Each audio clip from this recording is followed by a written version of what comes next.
फिर से आवाज।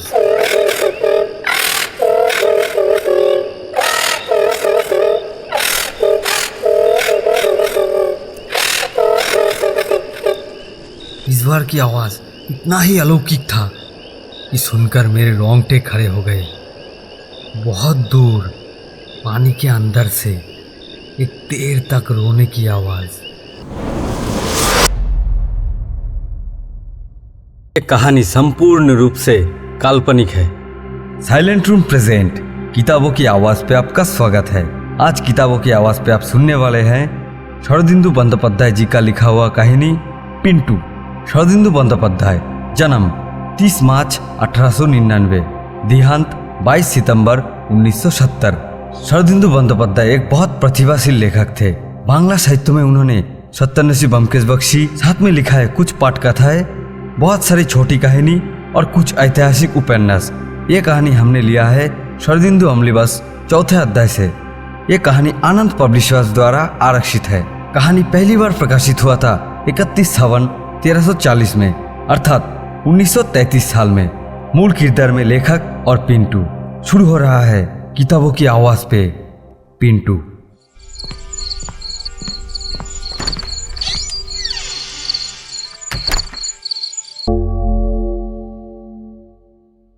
मेरे पास एक 2 नल्ली बंदूक है, 12 बोर की बंदूक। ब्रिज लोडिंग, मतलब आम बंदूक नहीं है।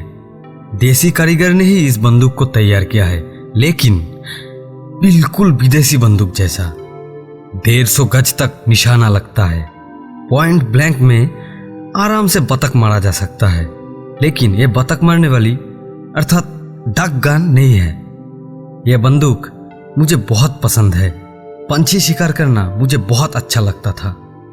सर्दी के मौसम में तालाब, झील, नहर में जब बतखें आती थी, तब मैं बंदूक कंधे पे लेके निकल जाता था। तब मेरा साथ होता था मेरा प्यारा दोस्त, मेरा डॉगी पिंटू। पिंटू था तो देसी डॉग, लेकिन उसके शरीर में एक बूंद भी बिलेती खून नहीं था। उसका शरीर था दुबला पतला, शरीर में सफेद और काला निशान, और उसका मुंह थोड़ा लंबा था। सच कहूं तो पिंटू में ज्यादा साहस नहीं था। भीम इलाके से जाते वक्त उसका पूंछ अपने आप ही टांगों के बीच में आ जाता था, और इलाके के कुत्ते जब भौंकते थे तब वो मेरे पास आके छुप जाता था और गले से एक गरगर आवाज निकालता था। भैया बोलते थे सिर्फ दूध और रोटी खाते खाते पिंटू का साहस मिट गया।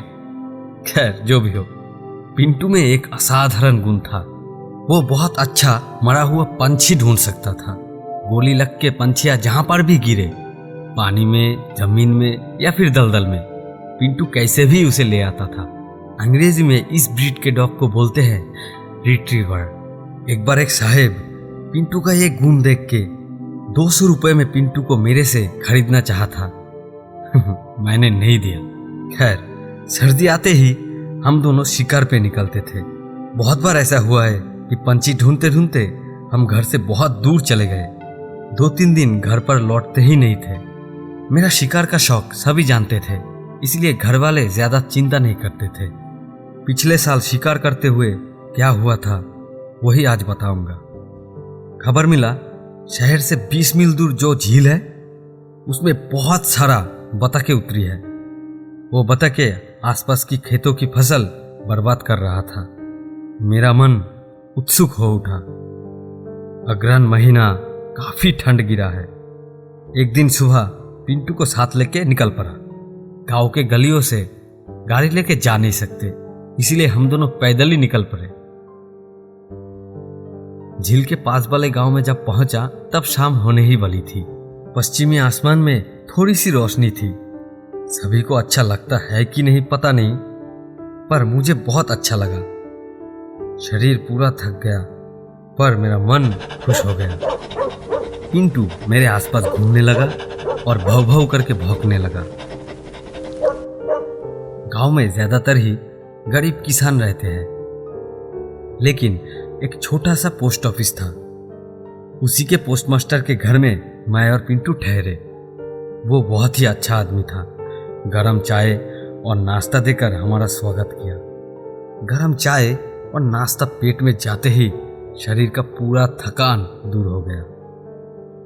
भिन्न प्रकार के बातें करते करते रात हो गया। आसमां रोशनी करके धीरे धीरे चांद निकला। मैंने तब पोस्टमास्टर से कहा, चलिए अब चलते हैं शिकार पे। किस तरफ से झील में जाते हैं, मुझे ज़रा रास्ता दिखा दीजिए ना। मेरे कंधों पे बंदूक देख के ही उन्हें अंदाज़ा हो गया था कि मैं शिकार पे आया हूँ, पर उन्हें ये नहीं पता था कि मैं रात को ही शिकार पे निकलूंगा। उन्होंने हैरान होकर कहा, क्या आप रात को ही शिकार करने जाओगे? हाँ, रात को ही तो पंछी मारना आसान है। देखिए ना कितना सुंदर चांद निकला है। पोस्टमास्टर थोड़ा डरे डरे हालत में कहा, लेकिन रात को ही झील की तरफ जाओगे? शाम के बाद उस तरफ कोई नहीं जाता। मतलब किस कारण से? क्या पता भाई साहब, मैंने तो अपने आंखों से कुछ नहीं देखा, पर गांव वाले कहते हैं कि कोई दुष्ट ताकत है। दुष्ट ताकत, वो क्या चीज होता है? वो नहीं पता, पर मैंने सुना है शारवन के अंदर पिशाच है। रहने दीजिए, पिशाच मिशाच जो भी हो, मेरे पास बंदूक है, डर के अपने आप भाग जाएगी। मुझे लगता है ये उचित नहीं है। एक बार एक साहेब आपकी तरह झील में गया था रात को शिकार करने के लिए, पर वो कभी लौट के ही नहीं आया। डरने की कोई बात नहीं है, मैं 11 बजे तक लौट आऊंगा। आप सिर्फ रास्ता दिखा दीजिए। उन्होंने तब इच्छा ना होते हुए भी गांव के सीमांत तक आके मुझे रास्ता दिखा दिया। झील वहां से लगभग 1 मील दूर है। चांद की रोशनी उसके ऊपर पड़ के हीरे की तरह चमक रहा था और धुएं जैसी अस्पष्ट पंछियों की झुंड उड़ रही थी। चांदनी रात में झील में कैसे शिकार किया जाता है ये शायद सबको नहीं पता, लेकिन ये बहुत ही आसान है। मतलब दिन के रोशनी से भी आसान। रात में पंछियों को नज़र कम आती है, लेकिन वो सब उड़ते रहते हैं, झील के इस तरफ से उस तरफ और उस तरफ से इस तरफ। इसीलिए चांद जब पैरों के ऊपर रहता है तब बंदूक में गोली भर के चांद की तरफ निशाना लगा के एक झाड़ के अंदर चुपचाप खड़ा रहना पड़ता है। पंछियों के झुंड जब चांद के सामने से उड़ते हैं तब चांद को निशाना लगा के गोली मारना पड़ता है। गोली लग के पंछियाँ ज़मीन पे गिरती है, फिर कुत्ते जाके पंछियों को ले आते हैं। ऐसे शिकार करना बहुत ही आसान है, क्योंकि बंदूक लेके पंछियों के पीछे पीछे घूमना नहीं पड़ता।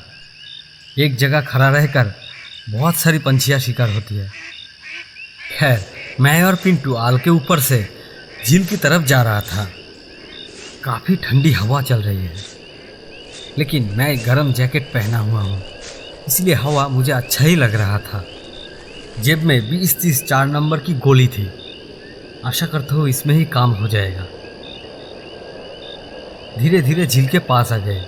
यहाँ का मिट्टी नरम है, जगह जगह पर पानी सूख के दलदल बन चुका है। झील बहुत ही बड़ा नदी जैसा है, लेकिन पानी ज़्यादा गहरी नहीं है। उसके किनारे से वन शरवन जन्मा है, बीच में भी जगह जगह पर शरवन जन्मा है। चांद की रोशनी में ये जगह ऐसा लग रहा था जैसे कोई नींद की नगर। देखने से आत्मा कांप उठता है। झील के पास जाने का ज़रूरत नहीं था। आसपास देखा बहुत सारे कांटों का झाड़ इधर उधर बिखरा पड़ा था। उसी में से एक को चुनकर उसके पास जाके मैं और पिंटू खड़ा हो गया। बंदूक में गोली भर के पंछियों के लिए इंतज़ार करता रहा। इस बार मेरा ध्यान पिंटू की तरफ गया। इतनी देर तक पिंटू कूद कूद कर मेरे साथ ही आ रहा था, लेकिन यहाँ पे आके वो कैसा सिमट गया है। उसका पूंछ धीरे से उसके टांगों के बीच में चला गया। वो डरे हुए इधर उधर देख रहा था और धीमी सी चू चू आवाज़ कर रहा था। चारों तरफ देखा, दूसरा कोई डॉगी या फिर डरने वाला कोई चीज़ तो नहीं है। सोचा झील के पास ठंडी हवा चल रहा है, इसीलिए उसको ठंड लग रहा होगा, जिस वजह से वो ऐसा कर रहा है। थोड़ी देर चुपचाप खड़ा था। अचानक एक आवाज़ सुन के चौंक गया। पानी के किनारे से एक खट खट खट आवाज़ हमारे तरफ ही आ रहा था, जैसे कोई हंस रहा है। लेकिन तभी समझा डरने वाला कुछ नहीं है। छड़वन के अंदर से हवा चल रहा था। एक खटखट आवाज़ मेरे पास से होते हुए दूर जाके हवा में मिल गया। लेकिन सांस लेने जैसा एक आवाज़ छड़वन के अंदर से तब भी आ रहा था। मुझे काफ़ी हंसी आई। ये सब आवाज़ सुन के ही गाँव वाले डर के मारे इस तरफ नहीं आते हैं। फिर से आवाज़,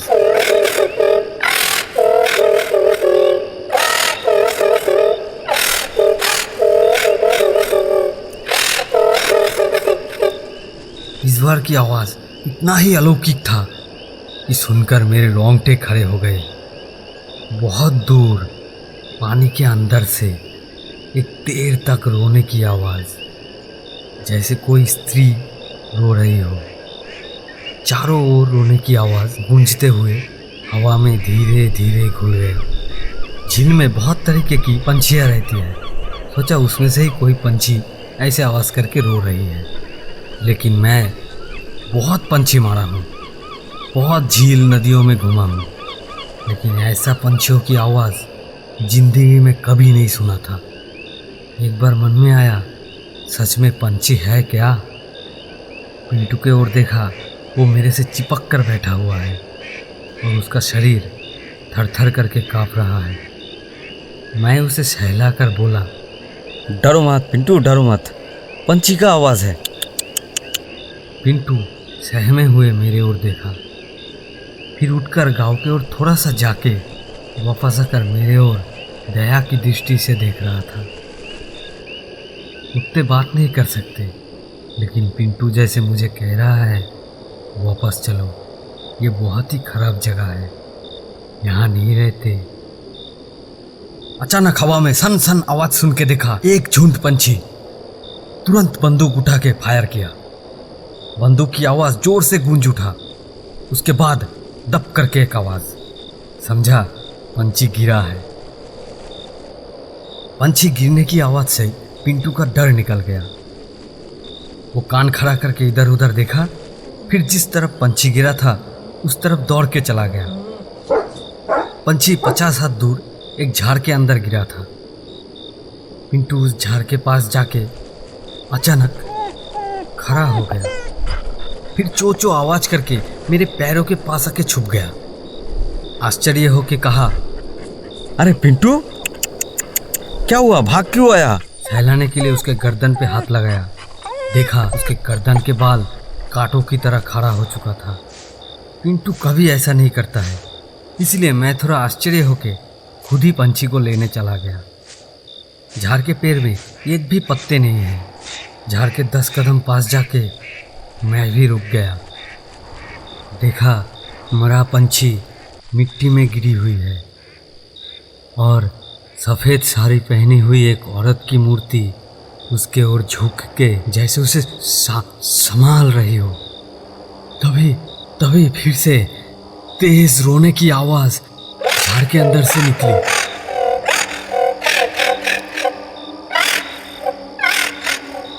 डर का एक झटके से मेरी हड्डी तक कांप गया। कौन है वो? इंसान है या कोई और चीज़? ऐसे रो क्यों रही है?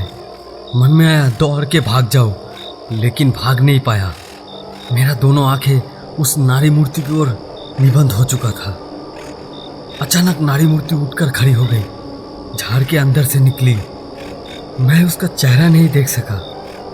उसका पूरा शरीर धुंध की तरह एक कपड़े से ढका हुआ है और वो नारी मूर्ति मेरे ओर एक सफ़ेद हाथ उठाकर मुझे इशारा करके बुला रही है। फिर बिना किसी आवाज़ किए चलने लगी। थोड़ी दूर जाके रुकी,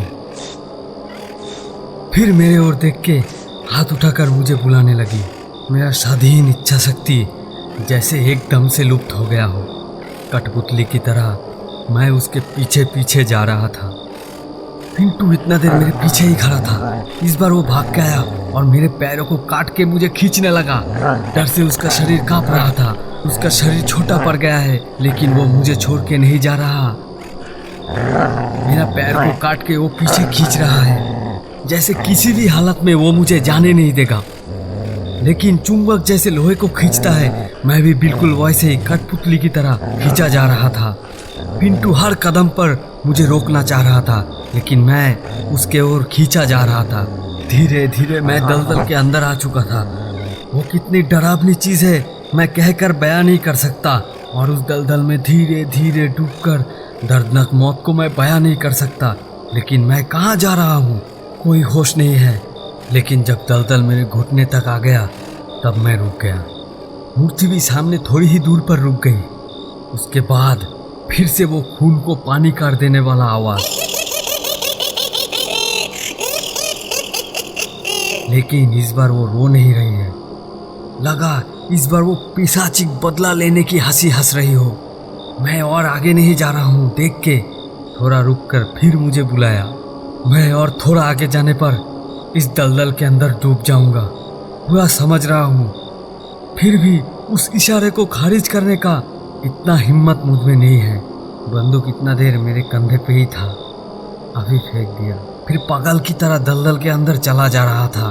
पिंटू, इस समय पिंटू ने जो अद्भुत काम किया वो मैं जिंदगी में कभी नहीं भूल सकता।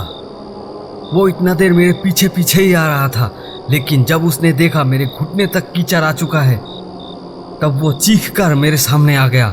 मैंने देखा उसका पूरा शरीर का बाल खड़ा हो चुका था और वो आक्रामक रूप से दांत निकलकर उस मूर्ति की ओर भागे जा रहा था। सफेद मूर्ति के पास जाके पिंटू उसका गर्दन को निशाना बना के उसके कंधे के ऊपर कूद पड़ा। साथ ही में पिंटू के मुंह से एक दर्दनाक चीख निकला। जिस मूर्ति को वो निशाना बनाकर कूदा था, अचानक वो मूर्ति हवा में घुल गया। पिंटू को कोई सपोर्ट नहीं मिला, इसलिए वो सीधा जाके कीचड़ में गिरा। पिंटू पिंटू और नहीं उठा। मैं हताश होकर पिंटू जहाँ पे गिरा था वहाँ भागा। वहाँ पे दलदल ज्यादा गहरी नहीं है, नीचे ठोस जमीन है। मैं पिंटू का कीचड़ लगा हुआ शरीर उठाया, देखा उसके शरीर में प्राण नहीं है, वो मर चुका था। उस डरावनी चीख के साथ पिंटू का प्राण निकल गया था। चारों तरफ देखा, वो सफेद मूर्ति कहीं पर नहीं थी, जैसे कोई पानी के अंदर से निकला हुआ भाप हो, फिर से पानी में घुल गया है। उसका कीचड़ लगा हुआ शरीर सीने से लगा के मैं बेहोश हो गया। अगले दिन सुबह होश आया, तब भी पिंटू का मृत शरीर मैं सीने से लगाया हुआ था। पूरा शरीर में दर्द और 105 डिग्री बुखार लेके अकेला ही घर लौट आया। धीरे धीरे ठीक हुआ। अभी भी कभी कभी शिकार करने का मन करता है, लेकिन तभी याद आता है पिंटू मेरे लिए अपना जीवन त्याग दिया। भीषण डर के कारण उसका जान निकल गया, लेकिन उसका प्यार जरा सा भी कम नहीं हुआ। तब दिल भर आता है। सुन रहे थे किताबों की आवाज पर पिंटू, भूत के किरदार में लिपि और बाकी किरदारों में अनंत शर्मा। हम आपसे फिर मिलेंगे अगले शनिवार को एक नई कहानी लेके। तब तक के लिए चैनल को सब्सक्राइब कर दीजिए और बेल आइकन को दबाना मत भूलिएगा। जय हिंद, जय भारत।